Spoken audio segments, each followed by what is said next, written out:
नमस्कार। चलिए आज समझते हैं उस बुनियाद को जिस पर भारत की इतनी बड़ी और विशाल शासन व्यवस्था टिकी हुई है।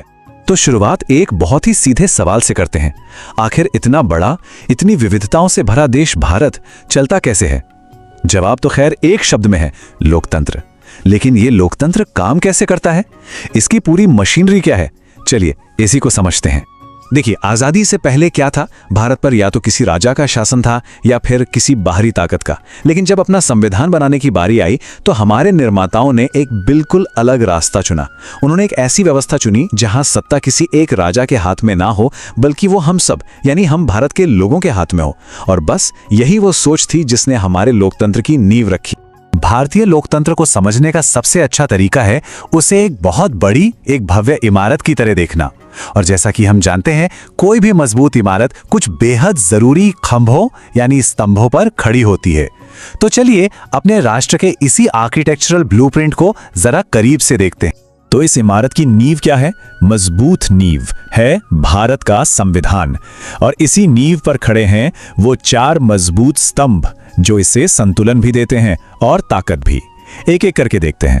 पहला विधायिका, दूसरा कार्यपालिका, तीसरा न्यायपालिका और चौथा स्तंभ जिसे हम मीडिया कहते हैं। यही वो 4 पिलर्स हैं जो पूरी व्यवस्था को संभाले हुए।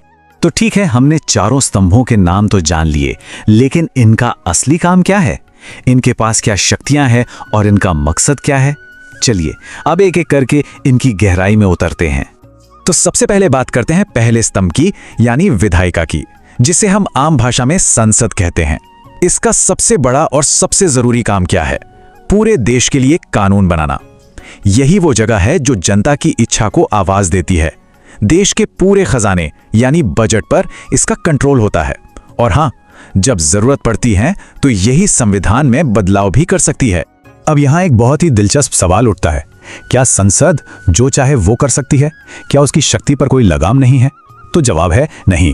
भारत में संसदीय संप्रभुता नहीं है, बल्कि संवैधानिक सर्वोच्चता है। इसका मतलब बहुत सीधा सा है कि देश में सबसे बड़ा कानून संविधान है, संसद भी उसके ऊपर नहीं है। और केशवानंद भारती केस में तो सुप्रीम कोर्ट ने बुनियादी संरचना सिद्धांत देकर यह बात बिल्कुल साफ कर दी कि संसद संविधान का मूल ढांचा बदल ही नहीं सकती। चलिए अब आते हैं दूसरे स्तंभ पर, कार्यपालिका। अब इसका काम क्या है? जो कानून संसद ने बनाए उन्हें लागू करना और सरकार का रोज रोज का काम चलाना। अब कहने को तो इसके प्रमुख राष्ट्रपति होते हैं, लेकिन जो असल शक्ति है वो प्रधानमंत्री और उनकी मंत्रिपरिषद के पास ही होती है। तो ये सवाल ना बार बार उठता है कि क्या राष्ट्रपति बस एक रबर स्टैंप है? देखिए, ये बात तो सही है कि राष्ट्रपति को ज्यादातर काम मंत्रिपरिषद की सलाह पर ही करना होता है, लेकिन उन्हें संविधान का संरक्षक भी कहा जाता है। उनकी भूमिका सिर्फ नाम की नहीं है, वो हमारे राष्ट्र की एकता और अखंडता का एक बहुत बड़ा प्रतीक। और अब आता है तीसरा और बेहद महत्वपूर्ण स्तंभ, न्यायपालिका। इसे कहते हैं संविधान का रक्षक। इसका काम है संविधान का सही मतलब निकालना, हम सबके मौलिक अधिकारों की रक्षा करना और न्याय सुनिश्चित करना। और इसकी सबसे बड़ी ताकतों में से एक है न्यायिक समीक्षा की शक्ति।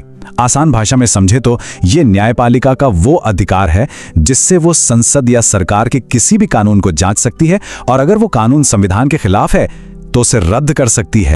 और अब बात चौथे स्तंभ की, जिसे लोकतंत्र का प्रहरी या वॉचडॉग भी कहा जाता है, यानी मीडिया। अब एक दिलचस्प बात यह है कि संविधान में कहीं भी सीधे तौर पर मीडिया शब्द का जिक्र नहीं है। तो फिर इसे शक्ति कहां से मिलती है? ये शक्ति मिलती है अनुच्छेद 19(1)(a) से, जो हर नागरिक को बोलने और अपनी बात रखने की आजादी देता है। मीडिया का काम है जानकारी देना, सरकार से सवाल पूछना और उसे जवाबदेह बनाना। लेकिन हाँ, ये शक्ति भी बिना किसी सीमा के नहीं है। अनुच्छेद 19(2) के तहत देश की सुरक्षा या सार्वजनिक व्यवस्था जैसे मामलों में इस पर कुछ उचित प्रतिबंध भी लगाए जा सकते हैं। तो हमने चारों स्तंभ देख लिए, लेकिन लोकतंत्र की असली मजबूती सिर्फ इनके अलग अलग खड़े रहने में नहीं है। असली मजबूती उस अदृश्य डिजाइन में है जो इन्हें एक दूसरे पर नजर रखने और नियंत्रित करने की ताकत देता है। इसी बेहतरीन व्यवस्था को नियंत्रण और संतुलन यानी चेक्स एंड बैलेंसेस का सिस्टम कहते हैं। ये स्लाइड इस बात को बहुत अच्छे से समझाती है। जरा देखिए, विधायिका यानी संसद अविश्वास प्रस्ताव के जरिए कार्यपालिका यानी सरकार को कंट्रोल करती है, मतलब अगर संसद को लगे कि सरकार ने अपना विश्वास खो दिया है तो वो वोटिंग करके सरकार को गिरा सकती है। दूसरी तरफ न्यायपालिका न्यायिक समीक्षा से संसद के बनाए कानूनों पर नजर रखती है। फिर कार्यपालिका न्यायाधीशों की नियुक्ति की प्रक्रिया का हिस्सा होती है। और इन सब के ऊपर है मीडिया, जो अपनी सार्वजनिक पड़ताल से इन तीनों पर ही नजर बनाए रखता है। ये एक ऐसा मजबूत जाल है जो किसी भी एक अंग को बहुत ज्यादा ताकतवर या तानाशाह बनने से रोकता है। तो इस पूरी व्यवस्था को समझने के बाद एक बहुत बड़ा सवाल खड़ा होता है कि आखिर भारत में सर्वोच्च कौन है? संसद, न्यायपालिका, सरकार, कौन? आइए इस शक्ति के बहाव को समझते हैं। हमारे संविधान की प्रस्तावना कहां से शुरू होती है? हम भारत के लोग। इसका मतलब असली और अंतिम शक्ति तो जनता के पास है। अब जनता की इसी इच्छा को संविधान में पिरोया गया है और सरकार के जो तीनों अंग हैं, विधायिका, कार्यपालिका और न्यायपालिका, ये सब अपनी सारी की सारी शक्ति इसी संविधान से लेते हैं। तो बात बिल्कुल साफ है, भारत में कोई एक संस्था सर्वोच्च नहीं है। यहां सिर्फ और सिर्फ संविधान ही सर्वोच्च है, बाकी सब इसके अधीन काम करते हैं। तो ठीक है, हमने ये पूरा सिस्टम तो समझ लिया, लेकिन ये जानना भी तो जरूरी है कि इस पूरी व्यवस्था का एक आम नागरिक के लिए क्या मतलब है। एक आदर्श लोकतंत्र होता क्या है? हमारे पूर्व राष्ट्रपति डॉक्टर एपीजे अब्दुल कलाम का यह मानना था कि लोकतंत्र का असली मतलब तब है जब उसका फायदा देश के हर नागरिक तक पहुंचे। उन्होंने अच्छे शासन के लिए इन 5 चीजों पर बहुत जोर दिया। गांव में रोजगार, बेहतर इंफ्रास्ट्रक्चर, सबकी अच्छी सेहत, सबको अच्छी शिक्षा और शहर और गांव के बीच जो डिजिटल दूरी है उसे खत्म करना।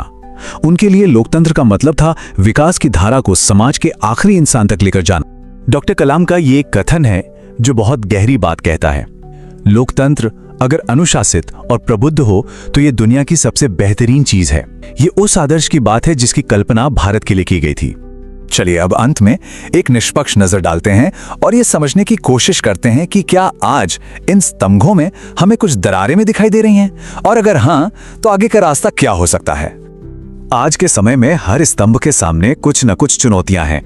जैसे विधायिका में हम देखते हैं कि बहस कम होती है और सदन का काम बार बार रुक जाता है। कार्यपालिका को लेकर शक्तियों के केंद्रीकरण की चिंताएं जताई जाती हैं। न्यायपालिका की बात करें तो न्याय मिलने में होने वाली देरी एक बहुत बड़ी समस्या है। कहते भी हैं देर से मिला न्याय अन्याय के बराबर है। और मीडिया के सामने पक्षपात और फेक न्यूज की वजह से अपनी विश्वसनीयता को बनाए रखने का एक बड़ा संकट है। तो आगे का रास्ता क्या है? शायद इन 3 शब्दों में छिपा है: जवाबदेही, पारदर्शिता और भागीदारी। आने वाले समय में टेक्नोलॉजी का इस्तेमाल भ्रष्टाचार को कम करने और नागरिकों की भूमिका को बढ़ाने में एक बहुत बड़ा रोल निभा सकता है। यह समझना हमारे लिए बहुत जरूरी है कि लोकतंत्र की मजबूती सिर्फ इन संस्थाओं यानी इन स्तंभों पर ही निर्भर नहीं करती। इसकी असली ताकत तो संवैधानिक मूल्यों में है और उससे भी बढ़कर हम जैसे नागरिकों की जागरूकता और भागीदारी में है। तो हम इस चर्चा को इस एक आखिरी सवाल के साथ छोड़ते हैं। संविधान ने तो हमें ये 4 मजबूत स्तंभ दे दिए, लेकिन इन्हें मजबूत, निष्पक्ष और ईमानदार बनाए रखने की जिम्मेदारी आखिर है किसकी? ये एक ऐसा सवाल है जिस पर हम सभी को सोचना चाहिए।